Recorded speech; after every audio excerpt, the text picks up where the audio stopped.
In this tutorial, you will learn how to use the DGET function in Excel. First, look at the theoretical description of DGET. DGET function extracts from a database a single record that matches the conditions you specify. For example, here in this Excel sheet, I have a database of employee.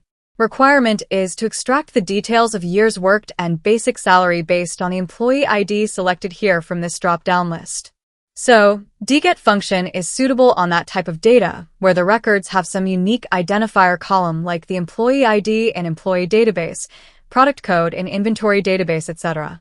If DGET finds duplicate criteria values in the database, it throws NUM error. Let's use DGET function here to extract the data of year worked and basic salary for the employee ID given here. Equal to DGET open parentheses. In the database parameter, select the source data and lock it by pressing F4 key. Put a comma. In the field parameter, put the column number of database where year worked is given, which is the column number 4. Put a comma. In the criteria parameter, put the criteria, which is the employee ID. So, select the H5 to H6 range for the criteria, then lock it. Close parentheses and hit enter. Result is returned as 2, which is the year worked for employee ID E03. Drag the same formula for basic salary and change the field number to 5.